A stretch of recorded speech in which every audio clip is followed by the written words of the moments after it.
You're listening to the League Bound Podcast. He could be a crazy prospect. Is arguably one of the best players in all of basketball. Whatever happens, please, for the love of God, do not take another big man.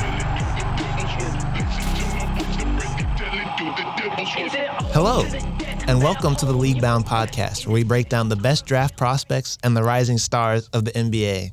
I'm your co-host, Brandon, and I'm here with my guys, Jake, Cameron, and Brody. How are all of you feeling today? I'm feeling good. It's fun to be back. We have a massive episode coming, and I'm excited to see what the comments are thinking about this one, because I think people are going to be pretty heated, honestly. Yeah, I'm excited to get going. Have some interesting big boards to look at today. Just ready to get to work. Yeah, so we're not going to waste any time. We've already taken a gander at some of our big boards, but Jake is going to go first for us, and he's going to get the ball. A gander is crazy. Okay. All right, so early on, we'll look at the top 10 first. I'm sure already people are going to be mad in the comments, but I feel like top 3 this year in the NBA draft are going to be maybe not consensus 1, 2, 3, but the top 3 players I think will be in there in some form or order. Then from there on out, it probably becomes issues for a lot of people. I've got Kasparas Giannakoulis up at 4, followed by Konkanippel at 5. Asa Newell, I think, in my opinion, is the best big man in this class, so he's up there at 6. And then, the rest of the lottery has mostly young players. VJ Edgecombe still up there at the top 10. And then Ian Jackson, who's been having some monster offensive outputs over the last month. I've got him up at 12. I'm just going to skip past 13. I don't think you guys have any issue with that. And then, I have another guy I think is probably going to be successful in the NBA, so I put him at 18, but Mackenzie Mgbako, someone who can just go out at the NBA level, be a physical defender, shoot threes on the wing. I think he's going to be a nice little role player, so I don't think any of you guys may have him up there in the top, but just because of the value I think he'll provide, I wanted to show him some shine there. And then, 20s, again, mostly some younger players. Thomas Sorber has been someone that I think has been one of the highest risers this year as another one of these big men that doesn't get a lot of shine other outlets. And then Donnie Freeman from Syracuse, another just offensive-focused, kind of longer, big, almost like a wing type of player. I've got him at 25, so let's see what you guys have for me here. Cameron, do you want to go first? Or Yeah, okay, so I have questions. I have a few questions. I would like to start at number 13. Okay. I noticed this on both you guys' boards. Brandon wasn't quite as high on him as you were, Jake. But can you just walk me through the Danny Wolf thing a little bit? Yeah, so Danny Wolf, one of the better passing big men, in my opinion, in this draft class. Have him above Kaman Malach for Duke, which some people might be frustrated with. But I just feel like his game is probably going to translate well, maybe with some better shooters. Michigan pretty much just has him and Vlad Golden as their top offensive options, and Golden isn't really out there to shoot on the perimeter. So I feel like if Wolf comes into a team with maybe a little bit more offensive versatility, some of those numbers will look even better. I don't think he's going to score double-digit points per game in the NBA, but I think he'll rebound well, and he'll be someone that you could throw out there maybe off the bench and give you some pretty unique minutes as a big man, because a lot of times I feel like a backup big is out there to just rebound, dunk, maybe play some defense, but he brings maybe a little bit of a more versatile offensive output. Okay, so I agree with a lot of that. I think that I also don't have him as like a really high level scorer at the NBA level. I like a lot of his passing feel. Like I like the fact that he seems like a lot more fluid than somebody his size would be. At like 7 foot, he can move. He can. His handle is solid. Yeah, for he can. a 7-footer. It's okay. He can dribble off the pick and roll. He can make plays for others, but Bro, I've seen him bring it up in transition, coast to coast. yeah, but like the turnover numbers, I have concerns. I'm sorry. He turns it over a lot. And like he has good passing feel, but he only averages 4 assists and he averages a lot of turnovers. He doesn't shoot it. I just don't see how he gets his game off at the NBA level. If you're not going to be able to shoot the ball, why do we have to guard the pick and roll? If that makes sense. Like, why not just go hard under? I don't think he's fast enough to get downhill and score through contact or over NBA level defenders.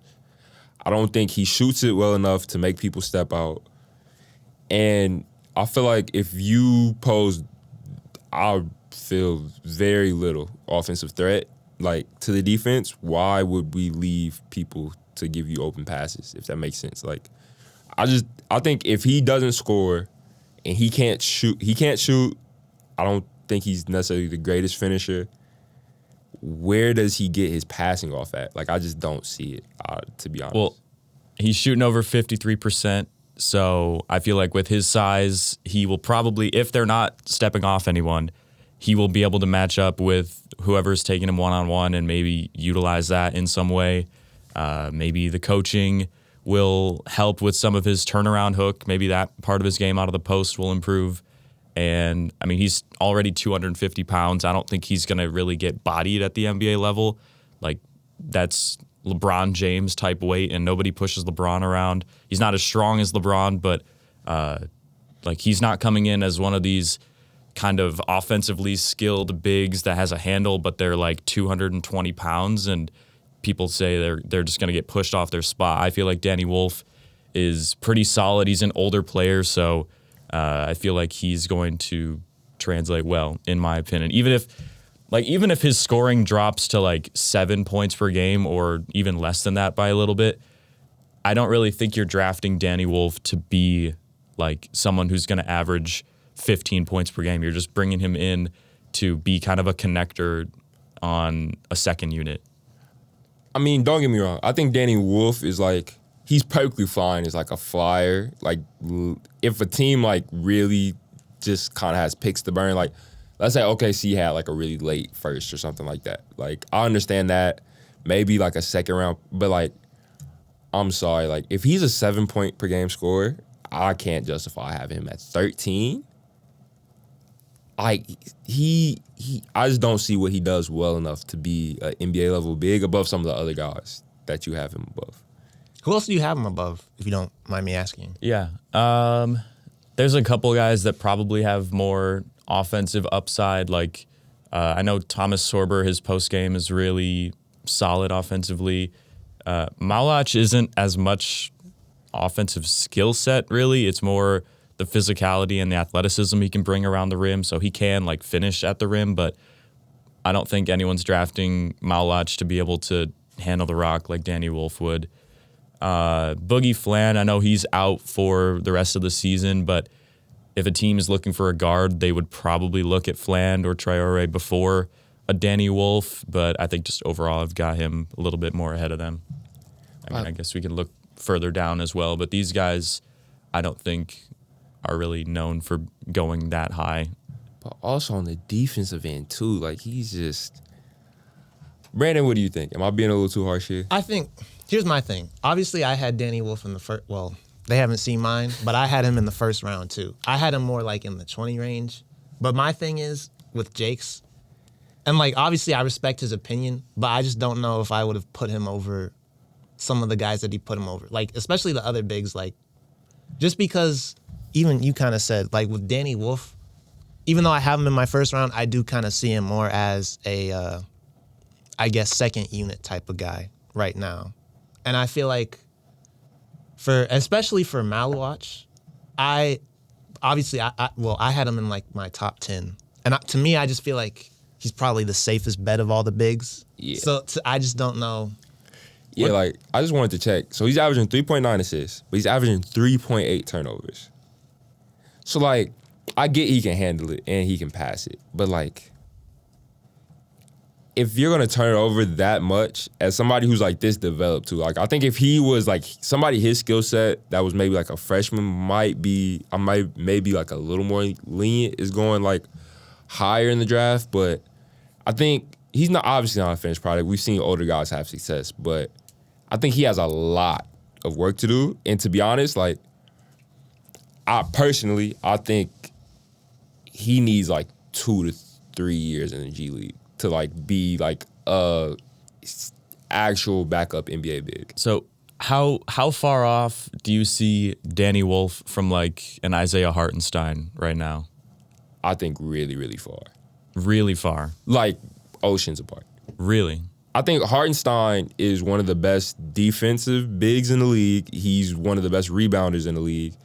He's like, he offers some of the passing. Like obviously like Wolf like can do a little different things passing wise, but I think that kind of gets negated when you turn it over so much. Hartenstein doesn't turn it over nearly at the same rate. He's a great finisher. He has more tangible like things on the offensive end that work at the NBA level. Like he has a 12 to 15 foot push shot, a floater. He has finishing around the rim. He's way more athletic as a vertical spacer. Like I think the difference between somebody like those two are night and day. To me, Danny Wolf is like, I don't know. Danny Wolf is, I can't find a comp. Like he's. To me, I'll put my thoughts in, but to me, I don't even see Danny Wolf as like a traditional like center, if that makes sense. Like I just don't, the way I kind of envision him playing in the league, and I don't want to get lazy with comps, but I feel like he has it almost reminds me of Franz Wagner a little bit, because I feel like he has like an elite, I don't know, I'm not trying to say elite, I'm about to say, but like the way that he moves, he just doesn't move like a 7-footer every time I see him play. And I'm not saying he's going to play exactly like Franz Wagner, but I could see him, I don't know. Do you mean like Mo Wagner? I'm about to say, he's closer to Mo than he is Franz. But like the way Danny Wolf operates P&Rs, to me that reminds me a lot of Franz. Okay. And like Franz is kind of I don't know if you want to say oversized wing. And like I'm not saying Danny Wolf could be that exactly, but that's just kind of what it reminds me of when I see him play. I get what you're saying. Like I don't necessarily see him as like a pigeonhole 5 either, but to me, in order for him to be successful, eventually one day he's gonna have to shoot it, like really shoot the ball. And if you turn it over just as much as you get assists and you can't shoot, and I have little faith that he can be like a real rim protector, like you have to play the 4, but if you can't shoot, I don't know if you can play the 4 or the 3 at the NBA level. That is true. That's like, a valid assessment. I just don't know what team what team would you put him on to like, and say I would feel comfortable with him as my backup big. Just in case anyone watching this hasn't or don't know the stats for Danny Wolf, he's currently a hair under about 34% from 3 on like 3 attempts a night. So he's making like 1 out of 3 essentially. Yeah. Okay, I feel like we should move on. Next minute. Because we're at 12 minutes, and I know I wanted to ask you a question. Okay. So scroll back up. Yeah, I got you. Okay, we got Colin Kniff with 5, which I feel like is ambitious in itself. But, and I already told you before, you didn't have Liam McNeely in your first round, right? Yeah. Just explain that a little bit. Yeah, that's probably another one. I think Danny Wolf and Liam McNeely probably will be the 2 main ones that get me flamed. If Liam was going to replace someone, it would have to be one of these like offensive-minded wings, like a Trey Johnson or VJ. You would assume like up in this range. Why does he have to replace? Like, I just mean like in that spot. Like that's where I'm assuming a lot of people are going to have them. But I don't know. I feel like honestly, he does a lot of the same stuff offensively as like some of these other guys. Like obviously VJ is not the same player, but in this range, like he can shoot it just like Trey Johnson can shoot it. He's better passer, I would think, than some of these guys, but I don't know. He's just not my cup of tea personally. So like, what is What do you see as the difference between Con Kneppel and like Liam McNeely on just a comparison level? What do you think Con does better than Liam? I think their roles are a little bit different. I think Con is like more of like a clear number 2 option and performing pretty well, whereas I'm pretty sure Liam is kind of the main guy this season. So their roles and what they need to do is a little bit different. So, and I don't think Liam McNeely is going to get drafted to be a main guy in the NBA. And you think Con could? Yeah, I think both of them, like, their ceiling is probably like a 3 on not so great of a team and like a 4 on probably a really good team. But to me, like, I think McNeely's bigger than Con. I think I like McNeely's shot just a little bit better. They're both like really high level shooters. Con can probably, they both can do stuff off the bounce. And to me, like, Liam is kind of just like the perfect bred role player, if that makes sense. Like, he's played at Mount Vernon on his AAU circuit. Like, he played on like really good, he's always played on really good teams. He kind of knows how to play a role in a sense. Like, he's really good at, like, he's a better than what you think defender. He can shoot it really well. He's just like, he's kind of he's an okay connector. Like, he's not, I just don't see much of a difference between him and Con. Like, I have them right next to each other on my board. I don't know. What do you think, Brandon? Do you think mine's kind of the same? And like you said, I almost feel like Liam, he just does a little bit more than Con in my eyes. And especially, I think he's hurt right now with the ankle sprain. But before that, like, just watching him play in UConn system, it felt like he just showed off his feel for the game a lot. And I'm not saying that Con doesn't have it, but I feel like with Liam, it was just a little bit more on display. And I will give you one thing, though. If this were like beginning of the season, I wouldn't feel so harshly about this, because I know, like, in the, I guess, what do you call it, like the preseason, the exhibitions, Con was really hooping. Like, he was shooting the lights off. I don't know if he shot it nearly as well as he has since then. He shot it okay. To me, like, I don't have a problem with, like, Con above Liam. Like, to me, they're really close. Like, I have them, like, literally right next to each other. But, like, I don't know, Jake, can you guys kind of explain, like, the big difference you have between them? Like, what is, like, the biggest thing you would say is, like, Con over Liam? I just feel like I like Con Kneppel better. I don't know. I feel like most of the stuff with Liam, when you watch, like, a lot of his three-point shots just come off of, like, just curls running from baseline up to the top of the arc. I don't know if like, I feel like Con can do the same thing. So I guess it's fair to ask why he's not even on here. And yeah, I don't know. I might just have to hold the L on that one. I feel like I put this in and I didn't change it.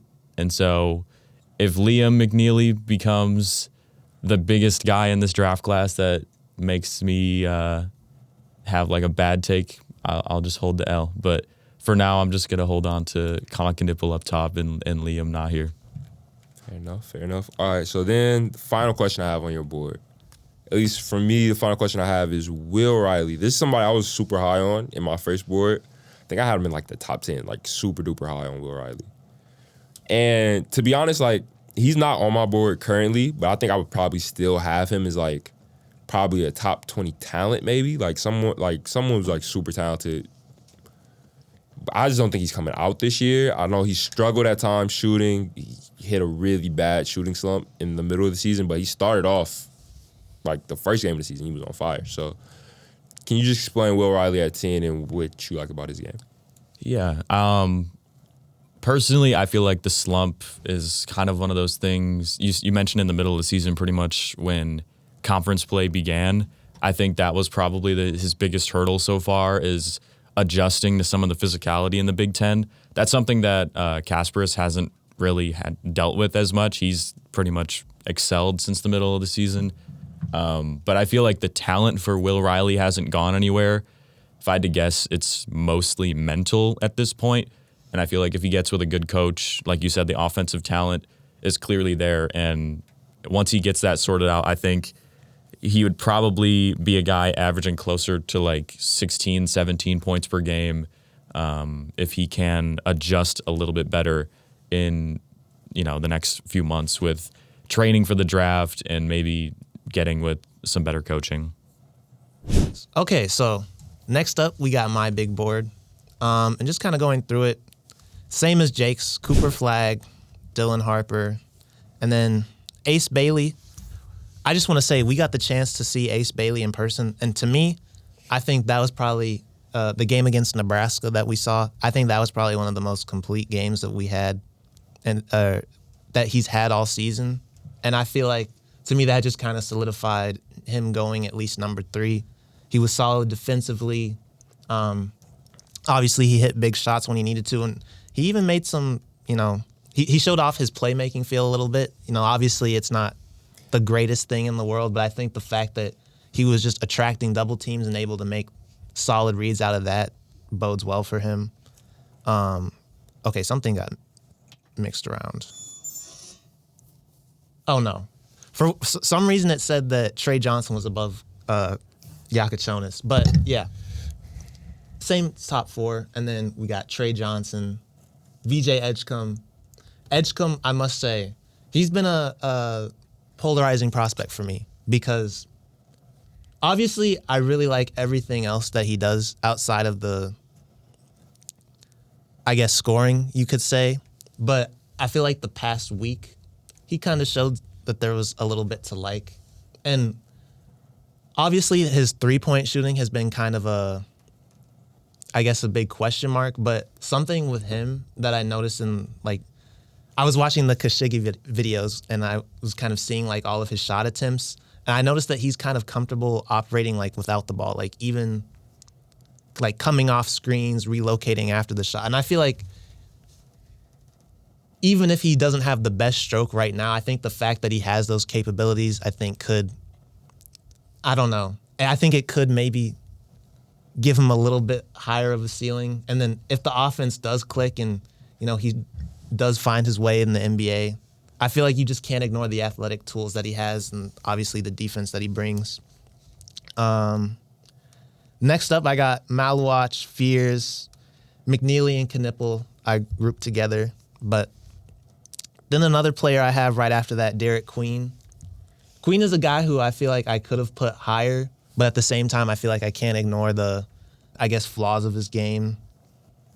LeBaron Philon also, he's another guy who I really like, but similarly to Edgecombe, I think there's just questions about his offensive game that I can't really ignore. And then I think this stretch kind of 13 through 18, a lot of them are all the same position, but for me, this was kind of hard to group because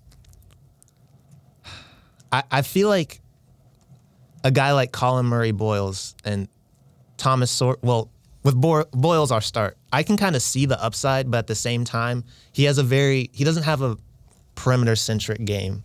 So it's one of those things where it's I don't know where to put him. Sorber, I feel he can do a little bit of everything too. And it's I could see him at the very least having a solid rotation or solid roll off the bench. And yeah, that was kind of the main, process I had. Danny Wolf is at 24. And then I know Cameron's going to talk about Yegor Dimon being down here at 26. Whoa, 26. And again, this is even 20 through 26. I wouldn't get too caught up in this order because I feel like I kind of grouped these guys by, I know Danny Wolf's here, but I feel like they all kind of bring similar things to the table, if that makes sense. Even though they may not all have the same exact play style, but yeah. Okay. Overall, I feel pretty okay about it, but it's definitely going to change next time we do this. Yeah, for a fact. Okay, let's just get it out the way. Yegor Dimon at 26. Mm-hmm. Now, I know he slid down a couple people's boards because he hasn't played as well in conference play as he did before. But personally, I don't see a huge gap between him and Yakachonis. I think Yakachonis is clearly a better scorer, better shooter at the moment. But where do you have Yakachonis? I don't know if there's 22 people in between those two in this class. If that makes sense. Well, I'm going to use the point you used with Wolf, where you said, if you can't really be a threat out of the pick and roll. And I think with Demon, too, I noticed he's getting blitzed a lot. And I think that makes it easier for him to create for others and make those insane reads that he does. But at the same time, I think, and admittedly, this could be a little bit harsh now that I'm thinking about this more, but I will hold my ground and say that shooting-wise, I'm just not. And I'm also a Ben Simmons fan. I was a Sixers fan, so I think that left some PTSD. And I've seen like how much, like when they're just obviously he's not the same non-shooter to the extent that Simmons is, but it's like, obviously I don't know if he's going to bring the same two-way. He has the size, but I don't know if he's going to bring the same two-way versatility. And it's just like, I could see there being situations where it's like, you kind of sag off him. You're not throwing, insane coverages at him. And it's like, I could see him having stretches where he's kind of a non-factor. And I think that's, obviously, I think I could see him being a really good regular season player. Don't get me wrong. Mm-hmm. But I feel like there's some clear flaws with him. And I will say, if he kept the shooting up the way it looked at the beginning of the season, I would definitely have him in my top 10. And I remember one of the episodes, I even said I was really high on Yegor. But my opinion since then has kind of soured a little bit. So I agree with a lot of that. But my thing is to me, where him and Wolf differ is that while he does turn the ball over a little bit, as any like primary ball handler is going to do, it's not at the same rate. I feel like he has real NBA athleticism. Like he has NBA athleticism, NBA size for his position. Like, I think he's probably a point guard. Like I think he sees himself as a point guard. I think teams will probably see him the same way. And like as 6'8", 6'9" as a point guard with real athleticism and like truly special passing field. Like he has like, to me, it's more than just like the stuff out of the pick and roll and the blitzes. It's like when he drives in, there was like a pass earlier in the year. He like drove in, got stuck on the baseline and like flipped it out to like not the corner because he saw the guy digging down. Yeah. And he hit like the wing or something like he has like really special, like best passer in the class, in my opinion. And I don't think it's particularly close, at least among guys I have like with a first round grade. So to me, that just had him a lot higher on my board. I think also we've kind of seen like this archetype work, like even if he never shoots it, which to me, his success shooting the ball, like I know it was lower competition, but like your 3-point shot is something that's like, to me, is not very competition based, if it makes sense. Like yeah, that makes sense. You're making or you're missing I guess the shot. My thing is too, and I guess maybe I need to go back and look at his shot diet maybe, but to me it just feels like it doesn't feel like he's necessarily an insane creator per se. And I think for me, that was like the biggest separator between him and Yakachonis. And I feel like I think Yakachonis is definitely a better creator at the moment. Don't get me wrong. But to me, I feel like Demon is the type of creator with like his shot, especially when his shot's not falling like it is right now, I think it's just kind of built to look kind of bad at the college level, if that makes sense. Like the 3-point line is closer. So there's more, like there's a lot less space to work with, especially when you can't shoot already. So the lane is a lot more clogged. There's just a lot. They do a good job of like trying to scheme up more open space for him. And he kind of shines when he gets like open sides and stuff like that. But I think at the NBA level, his teammates are going to shoot the ball well enough, or like if he goes to the right team, like he's going to be surrounded by enough good players to where, like you said, like they're blitzing him a lot right now. Like if you watch the game against Houston, they blitzed him relentlessly. Like you could tell he was the main. He's like point 1, 2, and 3 on the scouting report for BYU at the moment. Yeah. So I don't think he's gonna see a lot of that in the NBA. Like at least not at first. Like especially until he can shoot. Like I think he'll see a lot of under, and I think he has the athleticism to attack unders, and like not at the same. He's clearly not the same level of athlete, but like in a similar ways to like what Russ does, like what Amin Thompson does. Like there's ways for non-shooters to get buckets if like they can really pass out of it. I feel like the The difference is, though, they have, and maybe, I don't know. I don't feel like Dimon has that type of athleticism, though, because they make up for it with their, and that's even going to Edgecombe. Like, obviously, I think there's some big question marks about him as a shooter. Now, he's a little bit undersized, too, for being honest. Yeah, like he's like 6'3". But I feel like, and I think we've also seen in the playoffs, too, you have to have the athleticism, too, to. I don't think he's a bad athlete at all.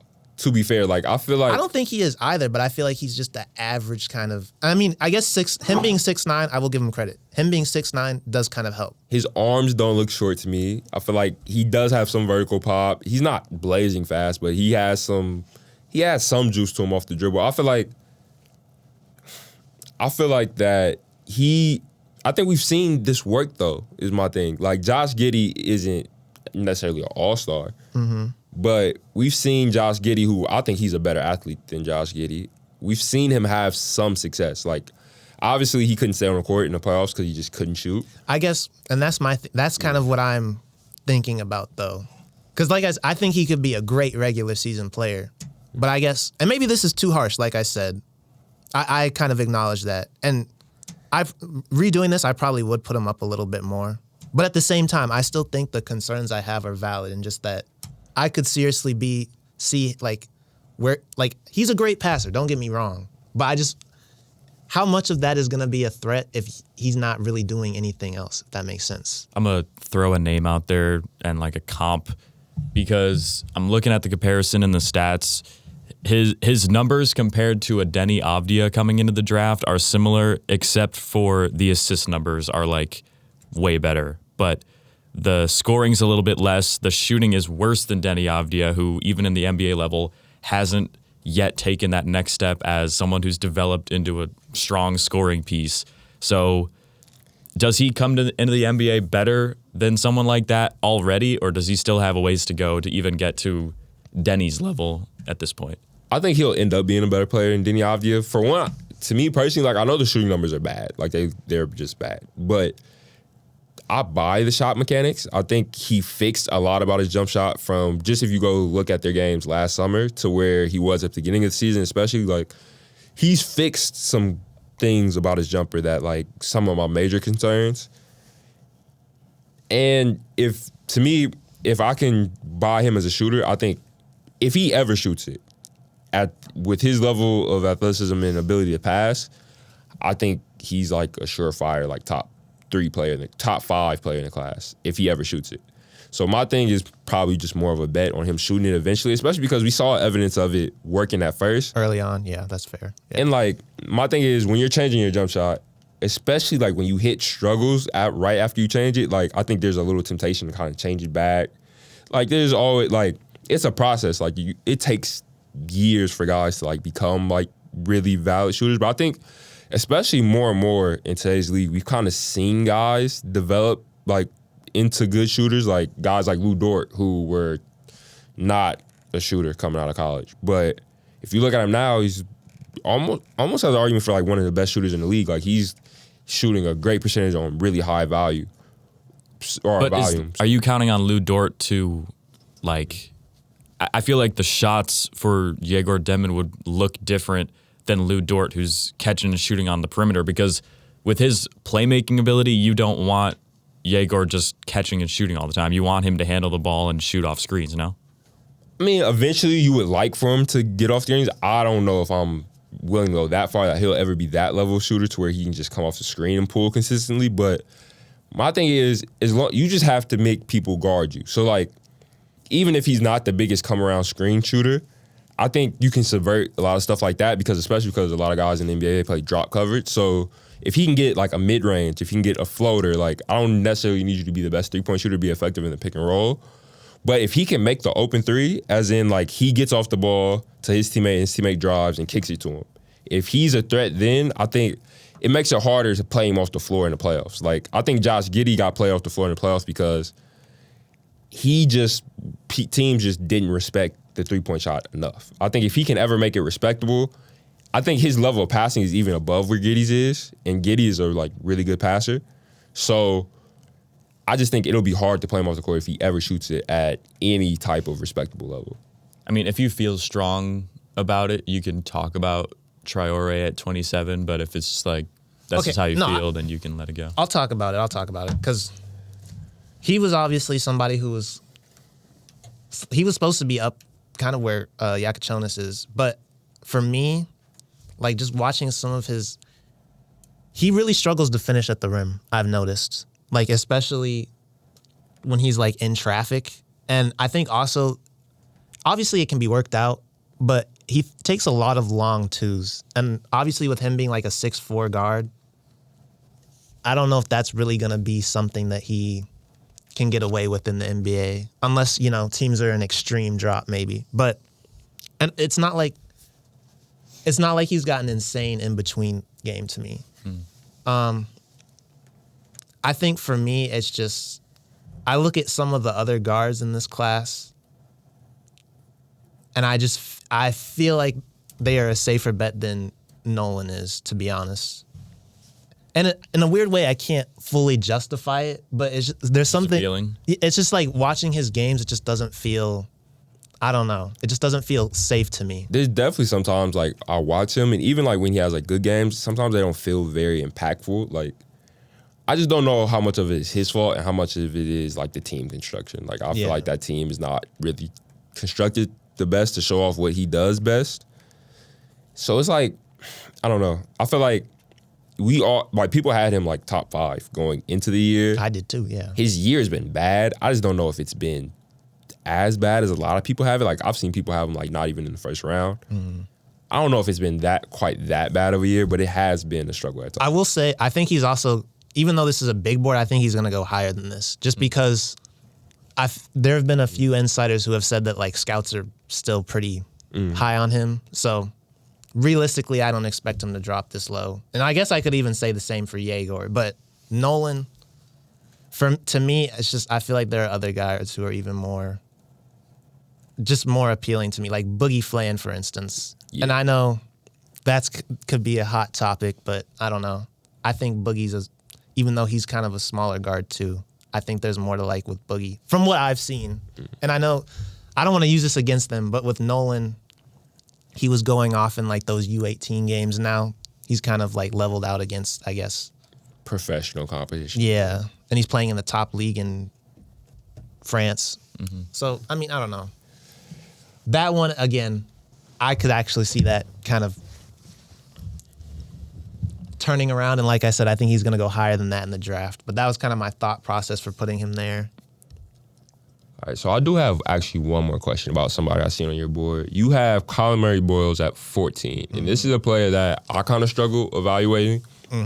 Because like he's obviously a little different, but like he's kind of in that mold of like Ryan Dunn, of guys I just traditionally don't value that often. I only really play the defensive end of the floor. Yeah. But like he has some offense, but like it's like you said earlier, it's like almost none on the perimeter. How did you like go into evaluating him against guys like Noah Essengay, Noah Pinda, Thomas Sorber, or Rashir? Like that, all those guys are kind of like similar to me as well. What made you put Colin at the head of that pack? I think for me, it was just, even though he's undersized, I feel like he has the frame and kind of, I don't want to say like he's extremely gifted athleticism, but I feel like he can definitely hold his own. And to me, with some of these other European guys, I definitely think that they can come in and make an impact, but if you need someone kind of like physical to guard, I think that was kind of my reasoning for putting Murray Boyles over them. But even now that I'm looking back at it, I feel like I would put Sorber over Colin, to be honest. Nothing too crazy, but yeah. Yeah. He's just like I tried to learn from last year because like I was really low on Ryan Dunn, and I think you were the highest on Ryan Dunn. One of you two were. I think it was Jake. It was definitely Jake. And you ended up being right because like he got a shot fixed, which necessarily like I don't know if we could have forecasted that in college because it didn't look like it was going to be there, but I think it is a valid concern with Colin though, just because he doesn't even attempt them. Like he doesn't even try. Also, the thing with Dunn is like you could kind of see a clear. With Murray Boyles, he's kind of like an undersized big, and it's like, are you really gonna get post touches for Colin Murray Boyles on any team? Like with Dunn, it's like the issue is kind of like, okay, if he's left open, like just can he hit? And I think for Murray Boyles, it's the same question, but if you really want to unlock his full offensive game, I think it goes deeper than that. So, but at the very least, I think he also does have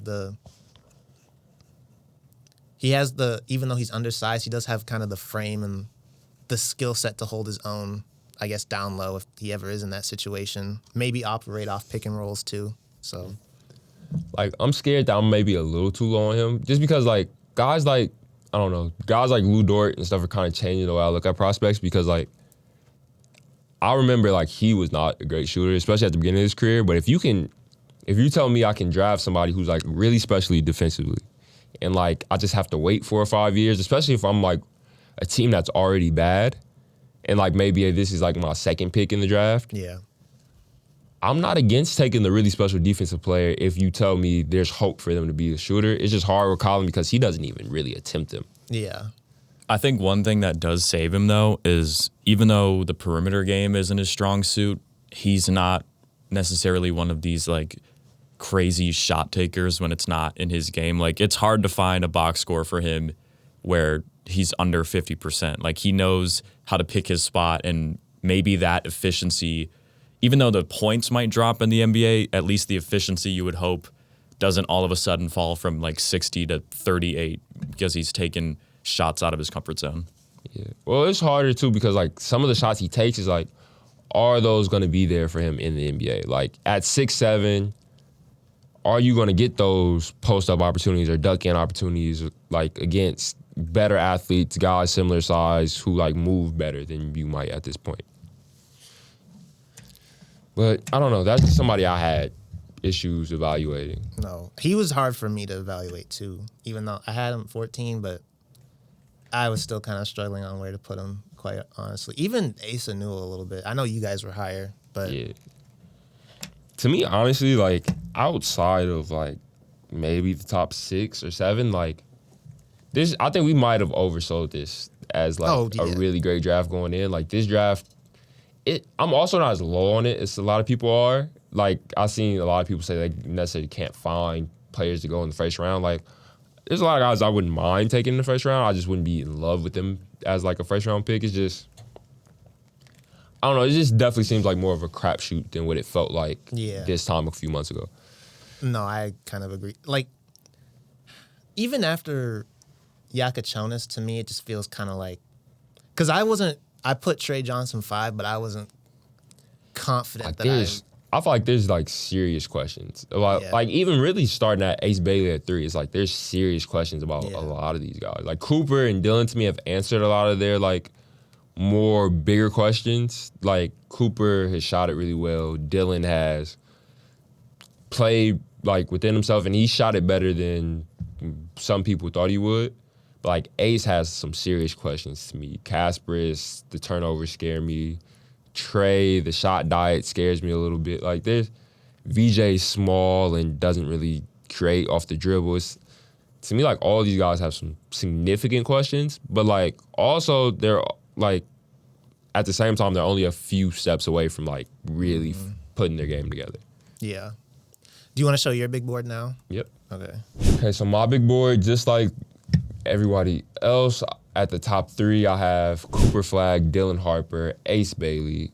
Then I actually have Asa Newell at 4. I have Trey Johnson at 5, Kasparis at 6, Yegor at 7, Common at 8, VJ at 9, Liam at 10, Con at 11. Those two I just have like kind of interchangeable. But I have Liam with a slight edge at this moment. Then I have, what the heck? Oh, my phone actually switched the order around. But I have Noah Essengay after that, Ben Seraph, Jeremiah Fears, Nolan Traore, Hugo Gonzalez, Derek Queen, LeBaron Philon, Boogie Flan, Ian Jackson, Jace Richardson, Rasheer Flemings. Then I have Cam Jones at 23, Thomas Sorber at 24, Dink Pate 25, Colin Murray Boyles at 26, Noah Penda 27, Hunter Salas 28.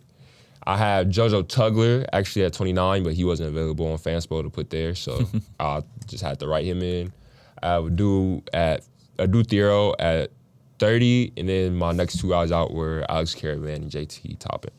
So do you guys want to talk a little bit more about Trey Johnson? Because you both said that there were some concerns around this range in this draft class, and also I'm kind of with you there on Trey Johnson because when his shot is hitting, he looks like one of the best offensive players in this class.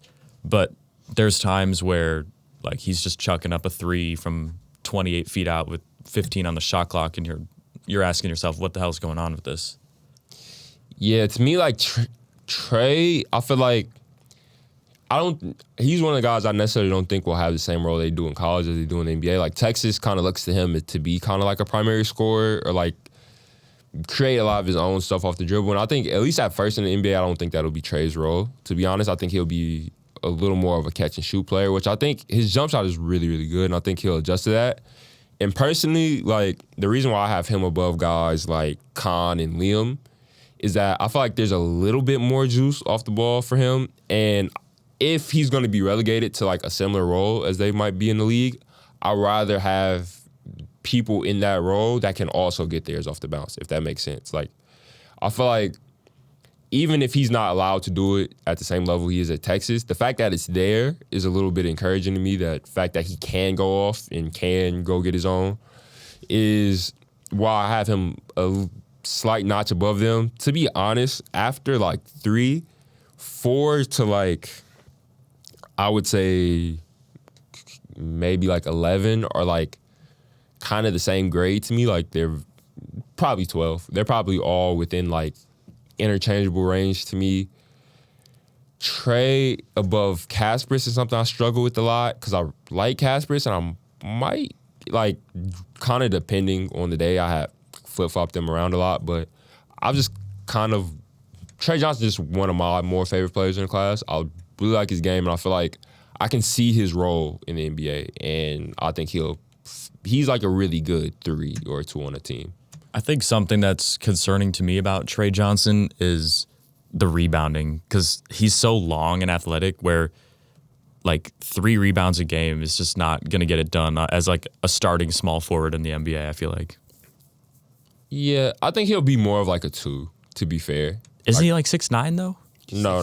He's like 6'6". 6'6". He's probably like 6'5" without shoes, probably. But he's tall, but like I don't know. The rebounding I think I have him more as a backcourt player, so I'm not as concerned with the rebounding. But I don't know. His assist numbers are like they're strange to me because when I watched him in high school at Link Prep, like I thought he was making like some really serious strides. It's like a pick and roll player who can make like this at least the simple basic reads out of the pick and roll. And I liked his passing feel a lot more at Link than I do at Texas at the moment. Like there's still flashes of it, but to me it was a lot more prevalent at Link. I was going to ask you about that though, because I know a lot of people have had kind of concerns about that, but I think also part of the reason why I kept him 5 even despite his shot diet is because to me, like obviously I was probably going off of some of what I saw in high school too, but it felt like he could at the very least just make those simple reads. And if he's, like you said, a secondary or a tertiary guy, I mean, I feel like realistically you just need him to be able to do the simple reads. And I think based on how it looks like he's going to be, I don't see him being necessarily a number 1 guy either, especially just with the talent in the NBA. I don't think he needs to be. Yeah. But I think the fact that he can at least just do it, I mean, I think that's why I was kind of also willing to put him at number 5. Yeah, like I like Liam's passing a little better, but like to me, Trey is just a much better like at creating for himself. That's why I have him higher. To be honest, kind of off something you just said, like I have like probably 2 in a possible to 3 in a possible, like even guys that would be number 2 options in the NBA in this class. Like I don't know if there's anybody who's like a bona fide number 1 option. Like I think Cooper and Dillon have probably the best chance at that. But even then, I would say they're probably, especially with the talent in the NBA and the talent coming into the NBA in the next couple of years, I think they're more likely going to be like 2s, like really elite 2s on their team. I could see that with Cooper for sure. But Dillon? It'll be hard because he'll be a primary ball handler. Yeah. But like, I could see him also going to a team where they have a really good wing that ends up like being seen as more valuable than he is, if that makes sense. So it's tough. I just don't think, like, especially outside of that group of players, I don't think there's a lot of guys who, like, I think a lot of guys' best case scenario is like a really good 3 to like a bad team 2. Do you guys see a combo of Trey Johnson and Brandon Miller working at all if Charlotte was able to take him? I think because Brandon Miller really guards and Trey is like, I don't mind Trey's defense. Like, it's not horrible to me. Like, I don't think he's ever like in the wrong place consistently enough to like for him to be like, to me, he's like not negative or positive. He's probably like a zero-sum defender.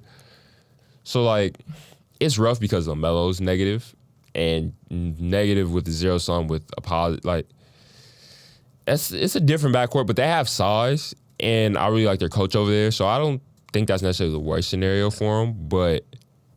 And it's like, it clearly puts him as like a number 3 offensive option. Like, he's not going to get more touches than Brandon Miller or LaMelo. So Plus, I actually don't mind that fit. Plus, I think he does have the tools. Like, he's 6'6". Don't know his wingspan yet, but his arms look long as hell. And I feel like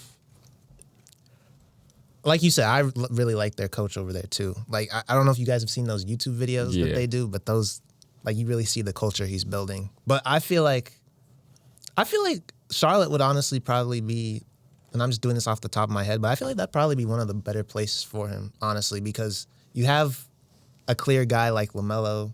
Brandon Miller, obviously, he can score, but I feel like he's also kind of another wing player who does a little bit of the dirty work too. And that just seems like such a scary, like, 1, 2, 3 to match up with, because you got LaMelo, who's like 6'7". Brandon Miller is pretty strong in terms of like his frame for a 2-3 wing, and then you bring in Trey Johnson with his versatility at 6'6". Like, not a lot of teams are built with that much size on the perimeter, so it could be tough. It's a solid team. Any other questions or anything else that really stuck out to you guys or you want to ask me about? Scroll down a little bit. I feel like, I guess I'll ask you guys about Ian Jackson, because I didn't have him in my first round. He was like my 31. I had him in, but then I swapped him out for Johnny Broom. But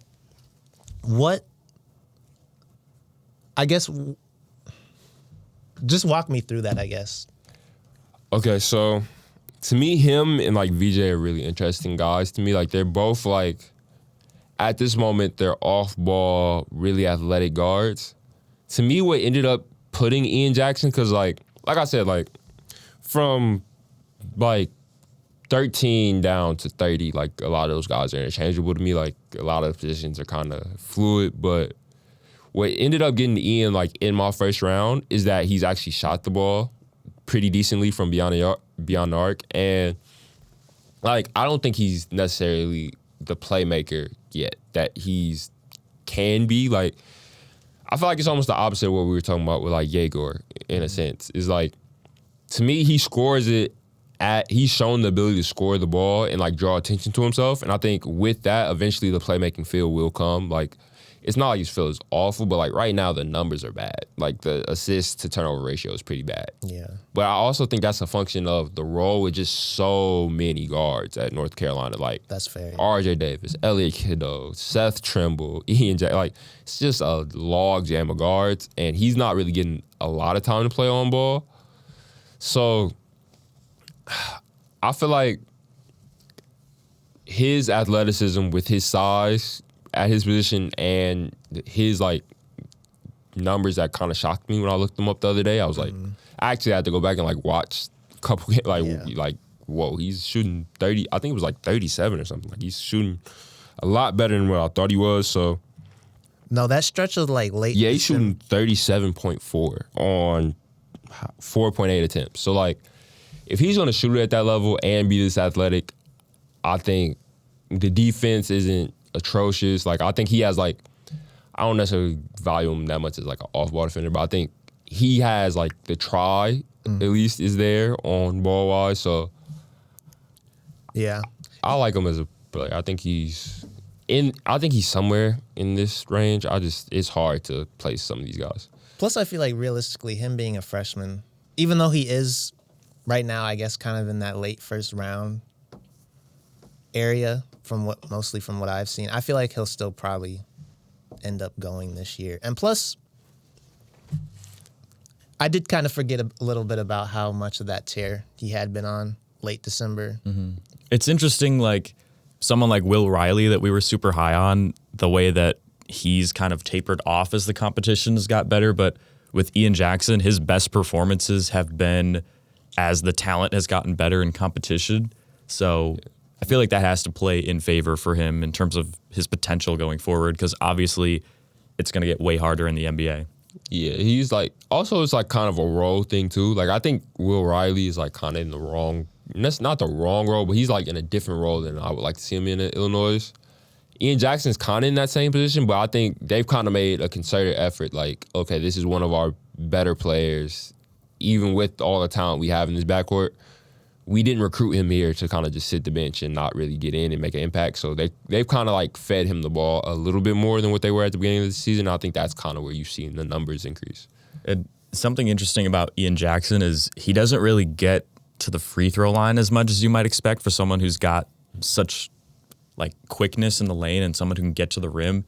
He's averaging just under 15 points, but if you add in maybe 3 or 4 more free throws, he could be up at 16, 17 points per game just off adding a few more free throws. So like you said, in this role where he's one of a bunch of guys in that backcourt for North Carolina, if he can figure that part of his offense out, I know right now the passing is still way lagging behind everything else, but if he could just come in and get buckets, like that's going to be impactful, even if it's off the bench. Yeah.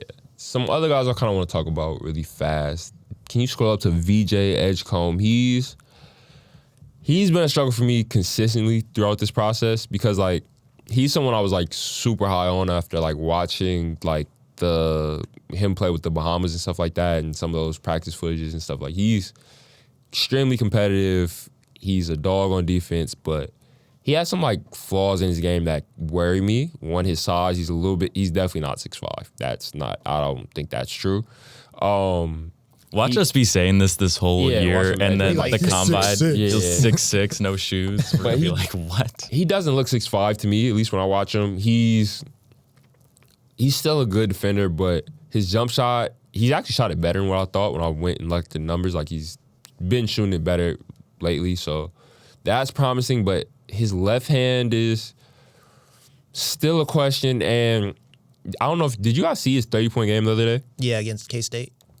Yeah, it was almost all off, like, away from the ball, if that makes sense. Like, it was all, like, off-ball, catch, quick action, scoring, which, like, I don't know how much room there is for somebody like that that's, like, only 6'3", 6'4". Like, I feel like Ja Morant works in the league because he has really advanced passing feel. He has otherworldly athleticism, and that's what makes him, like, to be 6'2", 6'3", Yeah. and be like really, really good, I feel like you have to have like one of those like otherworldly skills. VJ is like a really, really good athlete, but if you're not gonna be on the ball at that, like, how many guys are his size that play so, like, I think at the NBA level, at least to start, he'll be like solely an off-ball creator. Like he always has to like, I don't think you can play, like he's not a combo guard. You can't play him at the point at all. So, like, how many guys at his size are really effective NBA players that, like, can't shoot or, like, consistently? Like, he shot it good this season, but I'm still a little worried, to be quite honest. And, like, his handle scares me and his size scares me. And, like, him being at the 2 at that size, I just don't know how many effective players there are in the league at that position with that skill set. I definitely think it's a valid concern because, like you said, he could be 6'5", but we don't really know. And it's interesting, too, because I'm glad you kind of brought up the Ja Morant example because he played on ball a lot, too. Mm-hmm. And he may not be as short as Ja, but yeah, he's probably a little bit taller. But it's still like, Ja also, on top of the athleticism, he has kind of the playmaking feel. And like VJ, one thing about Baylor that's so interesting too is I guess it's just because of the rest of their personnel, but whenever I watch them, they're always playing zone. So I feel like I don't ever really get to see how good the defense actually is. Yeah. Like, I feel like that's like one of the things, like, to me, you have to kind of go back to high school tape and watch. Like, he was like a real pest in high school. The zone does kind of like, it does take a little bit of his shine on that in a way. Yeah. But at the same time, it's like, it's weird to project because in a weird way, I can kind of see how he could kind of take off. But at the same time, like, I'll go back to the K-State game because he had a lot of like you said, he was taking people off the dribble and he was hitting a lot of tough finishes. But at the same time, it's like everything was like off the catch. Like, Yeah. it was all like pin down, curl, hop step through the lane, finish. That Dunk over and somebody, finish. And I'm also just like the finishes that he was hitting. It's like, I think there were like 2 or 3 plays where he was like, he was initiating contact, but he wasn't really getting separation, you know? And like he just somehow, I think it could be just that he has the lift to like kind of get to those angles. But it's like at the NBA when you're dealing with, is that gonna, Even bigger shot block. yeah, is that going to work? That could also just be nitpicky, but it's like, I think that part of translate just because like he really does seem like to have like another type of bounce. Like he has like he's in that like upper tier of like athletes. To me, it's just, and the defense is impactful. I just don't know, like kind of to that play off the floor thing we were talking about earlier. I don't know if he will get played off the floor at times. If he's not, like to me, the shooting is the swing skill. Obviously, like if he shoots it, these concerns probably go away. But just at really like the shooting, and I really do want to know exactly how tall he is. yeah. Because like to me, 6'4", 6'5" is different from 6'2", 6'3". Like if he comes in at 6'2" or 6'3", I think his path in the NBA gets exponentially harder. But if he comes in at like 6'4", 6'5", he's like, I think he's at that size, you can guard probably a lot of 1s, 2s, and probably some 3s with his athleticism. Like, I just think it kind of opens up a lot more doors for him. So Yeah. his is kind of like a wait and see placement on my big board. It's like, I want to see those numbers come back before I give like a firm placement of where he's going to be. But which sounds silly because it's really like at the end of the day, it's a few inches, but I think it actually ends up being a big thing because like 6'4" guarding someone, 6'5", 6'6", 6'8", 6'7" is like different from 6'2" or 6'3" doing it. Yeah. I think I have another question though. More so like about offensive. Because, you know, we kind of talk for other prospects about how they'll be able to shine in a game when it's faster, there's more space. And I think with a guy like Edgecombe, and obviously And if he gets with a team that can run, it could be really impactful. yeah. And also, I'm thinking too, like if he does end up in a situation where the floor is really spaced out and it's like, maybe he still probably be an off-ball guy for sure, but like, you know, he does come off those ball screens and he does have a little bit more room. Because that's another thing I noticed too in like some of his games. It's like when the paint isn't as packed and like he has no issue just getting around bigs and finding ways to finish. So in a sense, that's where I could also kind of see the offensive game taking off. But it's hard to kind of gauge. Yeah. For me, I could never really drop him too low just because he has the things you can't teach. Yeah. for Like sure. he has athleticism, he has the defensive feel, he does almost everything well except like handle Yeah. the ball in a way. So I feel like in a way that's bad because I do want somebody his size to be able to handle the ball, but also on the other end of the spectrum, like you know what you need to work on. So like, and I don't know how fixable handle is at this age. Like that's something I would kind of want to do some more research about, like how many people actually develop like the handle to become just a 2 to like a combo. But he's just someone, it'll be interesting to see his trajectory in the league because it could be a case study for like, if that's all you need, like how long will it take for him to become like a serviceable combo guard in the league? Some other players we haven't talked about. I guess we didn't really go too far into Derek Queen. If you guys want to talk about him for a little where'd bit. you have him? I have him 17. That's valid. Well, I'll let you go. I love the offense. Like, he's kind of been, like, really, really good at every level. I remember, I think he was, like, when, like, the first rankings came out for the class, I want to say he was the number 1 player in the class for at least, like, a year. Like, he was, like, really, like, he's always kind of really, really been good. But I just struggle seeing a role for him in the league if he can't shoot it at the moment. And, like, on defense, the effort is leaving some to be desired. Like, I think he has, like, the feel, which is the strange part. Like, he has really good hands. He can, like, when he wants to, and, like, he actually sits down, moves his feet, he's still not, like, he's kind of slow laterally, but he can, like, kind of be a problem at sometimes when, like, he switches out if he's, like, really active with his hands, like, deflecting passes and stuff like that. Yeah. But just on a play-to-play basis, his defense is, like, his effort is just not consistent. Like, even when he gives effort, like, he'll give it right back up by standing up or something like that. Like, he gets caught just not all the way locked in on that end of the floor a lot. And I think the most viable path for him in the league is Naz Reid. I think people, like, that's the obvious comp. But in order to do that, he's going to have to, one, shoot the ball, and I think he still has, like, a few more pounds to shed, if that makes sense. Like, he's, from high school to now, he's done, like, a really good job of, like, leaning out and being in more shape. But I think he still has probably little ways to go in that respect as well.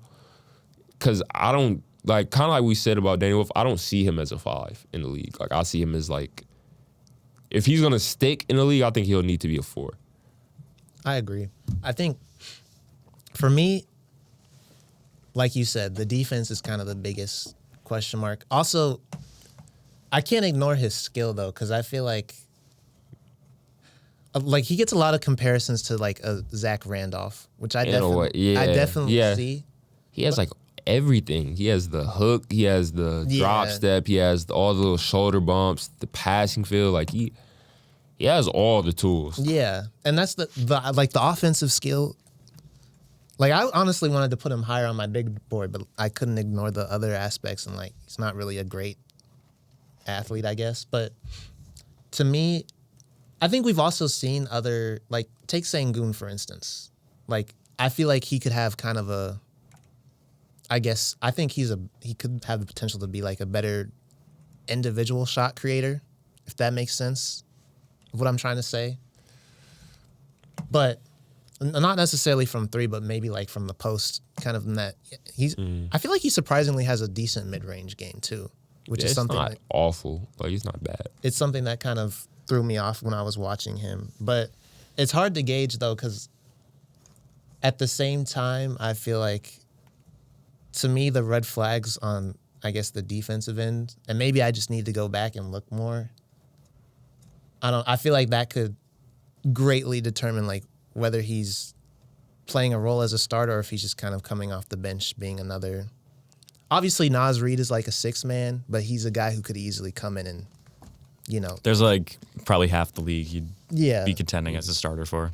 Yeah, like, he could be, I could see that outcome where he's like the Naz Reid, like, 6-man that should be starting somewhere, or, like, maybe potentially one day as a starter. Or it could be, like, G League big, like, what was the kid's name out of Louisiana Tech a few years ago? Kenny Lofton? Yeah, like, it could end up, to me, it's like it goes one or two ways. I think he has more skill, though. Like, he definitely has more skill, and he's bigger, but, like, if he doesn't guard and he doesn't shoot, to me, it's like the same archetype of player, like the post-dominant, kind of the same question I had with Daniel. It's like, as a team, right? If you're drafting, especially, like, in the lottery or, like, mid-lottery, like, do you really, like, are you okay with drafting somebody whose, like, ceiling is probably, like, 6-man to 5th starter? Yeah.